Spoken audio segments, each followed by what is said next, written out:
What's up, everybody? It's our first ever live Why We Love Horror Challenged Letterbox Along Fun. I'm John Marr. That's Abby Brooks, and that's Aaron Brooks. How you guys doing today? Doing good. We're feeling alive and Yes. well. We're good. Excited to be giving the Letterboxd challenge a little more love, a little more attention on its own video. It's always been at the end of our reviews, and now I think works out better as its own watch along kind of follow along video. Well, we've been covering, this is the fourth of 4 weeks where we covered like probably the big four Japanese horror, J-horror directors. And I pulled up a picture of Kiyoshi Kurosawa. There's the man right there. He's who we're talking about this week. So we'll be reviewing movies. I think, well, Abby's cool enough to have not seen Cure, so she will be talking about Cure, and then Aaron and I will talk about lesser-known movies. But let's start by talking about Cure. I think, obviously, a first-time watch for Abby. I've seen it more than once. I think, Aaron, have you seen it more than once? I've seen it a couple times now, yeah. Yeah, like this is like, if you haven't seen a Kiyoshi Kurosawa movie, like this is the movie. This is like, I'll let Abby talk about it first. So Abby, go ahead, tell us like your like what you think it's like, what it's about, and like your thoughts on it, and then Aaron and I'll chime in. Yeah, so it's definitely one of the more well-known movies of his. It's just been a blind spot of mine for forever. I also haven't seen Pulse, which is another one of the really big ones that people seem to love. I will watch that next at some point because I did really enjoy this. The premise of this movie, it's more like a serial killer type movie, a thriller. Basically, there's a detective and a couple of other people that work with him. But there's deaths that are happening, a lot of deaths, but they're weird circumstances. And the victim or the person who dies, they all have like an X on their throat or on their like chest throat area. So it's really weird. They're trying to kind of get to the bottom of that again without saying too much. It's a very interesting circumstances. There seems to be one guy kind of involved that they're going after, interrogating, trying to get information from him. And again, all of the people that are doing these murders seem to have blurry details about what's been going on. So it's a movie that you don't want to say too many details about. A lot of people compare this movie, or I've heard it compared to like Seven or Zodiac. I think those are definitely fair comparisons. I think they're very similar. I don't think necessarily as gruesome as something like Seven, at least in my opinion. It's a really quiet movie too. He does a lot of cool things like with sound where there's not really any sound, which I think just adds a little bit of tension or bit of tension to what's going on. And even the performances themselves in this movie are very quiet, and there's not really any huge like explosive moments, at least I thought. So it's a very interesting movie, and I think it's one that would require more than one watch to really get like a good appreciation of what this director is trying to do and say. Aaron? Yeah. The interrogation scenes in this movie are like pretty perfect in that they're very irritating. You want to kill the antagonist, which He's a great antagonist in that sense. Yes. Yes, this antagonist gets you to do what he wants to do, which reminds me of Seven in some ways for sure. It's definitely very patient, but like once it gets going, I think being very cerebral, like I think it's got some pretty satisfying moments towards the end. So high recommend. It's probably his best movie. Mm-hmm. I'd say there's something about a Japanese crime procedural horror movie because like there's a few, and this is probably the top of them. Yep. Yeah, and it's not just like, I guess there's a lot of, it's one of these movies where there's a lot of layers to it also, because I think the director is trying to say something about human nature and philosophy and all of that good stuff also. And I think that's also where a second viewing, you could definitely watch this as just like a straightforward procedural investigative drama thriller kind of thing. But there's a lot of other things I think this director is trying to say. Fair enough. And I think, Aaron, if we go through Kiyoshi Kurosawa's timeline, I think your movie comes up next. So what did you watch? Okay. So I watched Retribution. This is from, I believe, 2004. This 2006 or 2008, I think it ended up coming over in the States. So, anyways, movie release date's not my thing or anything with trivia. But with this movie, Koji Yakuso is the star of it, and he starred in Perfect Days, Wim Wenders' movie from last year, one of my favorites of the year. Plays a very different role here as a troubled detective, kind of has a role like a detective in a giallo where he's like very complicated, has some vices to him. It's a dark character, some gray to him, if you will. He's investigating a murder in this house, and then or a series of murders, and he starts to wonder if he's actually involved in them. He's like blacking out at times. There's a lot of ambiguity. This is another movie where Kurosawa is trying to say a lot, and definitely is one where there's just no way through one viewing you're going to understand fully what happened, because it's purposely ambiguous. So that is mileage varies. I think overall it's really a pretty good story here.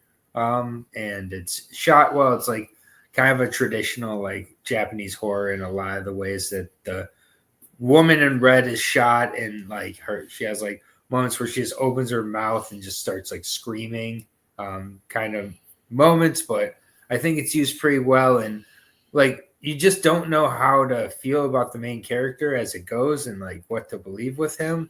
So I thought it was really well shot. It was worth watching. It's on YouTube with subtitles. So yeah, you can watch it for free. It's like one of those where it's on YouTube and it's like you can watch this two ways. So it's like an official like YouTube movie, not just like some random guy put up Major League 2 and that's how you watch Major League 2.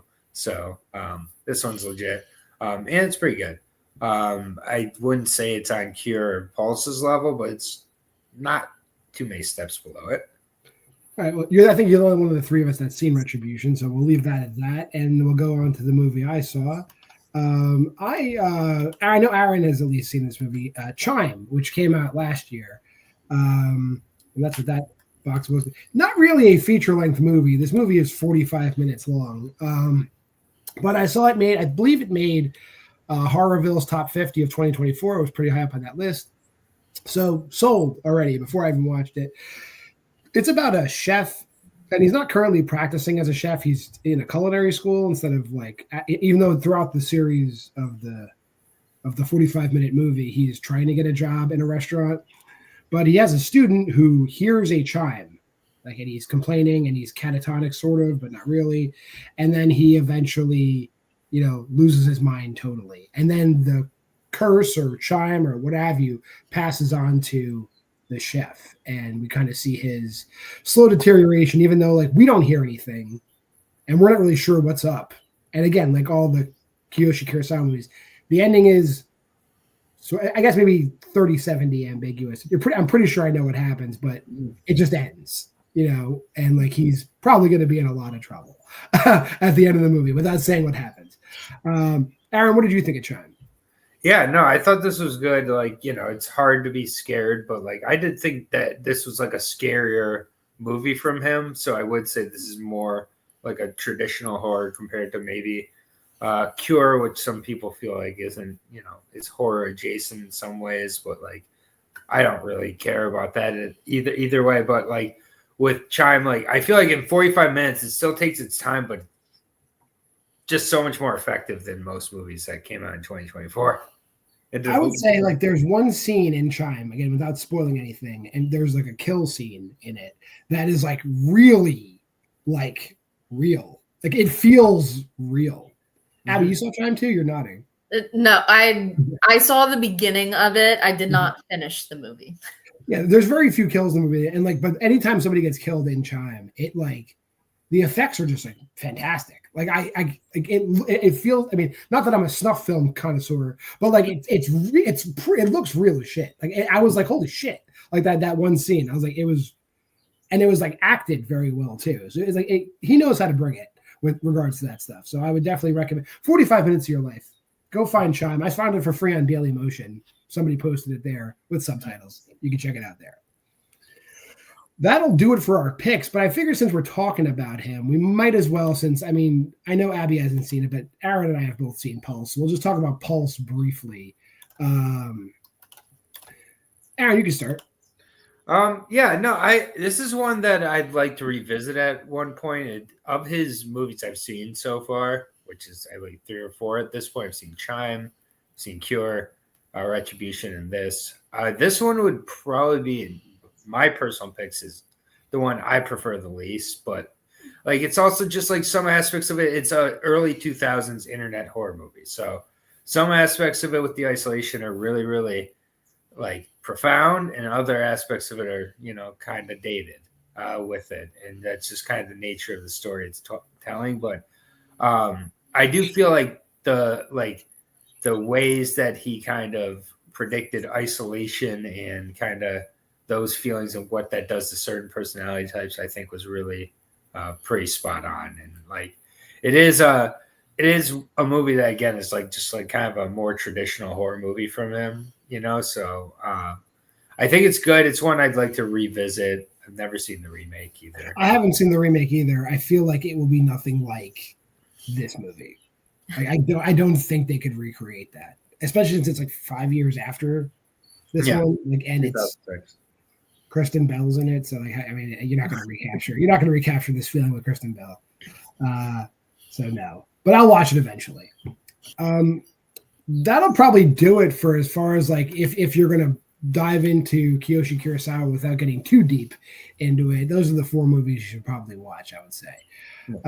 Well, if you made it this far in the video, like, comment, subscribe, and share. Go to the Facebook group at Why We Love Horror. And if you want to join in the challenge we're talking about, it's right there at that website.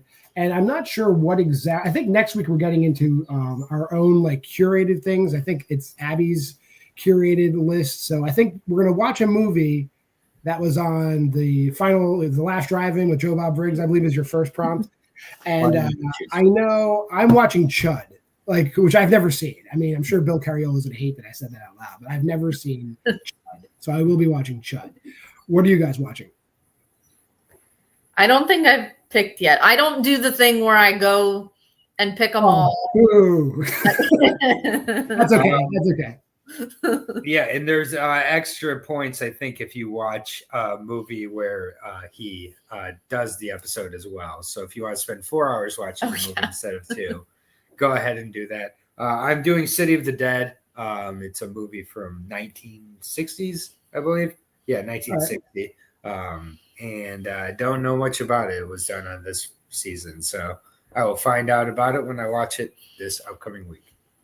Sounds great. Hey, thanks for stopping by. But there's other shows on this network as well.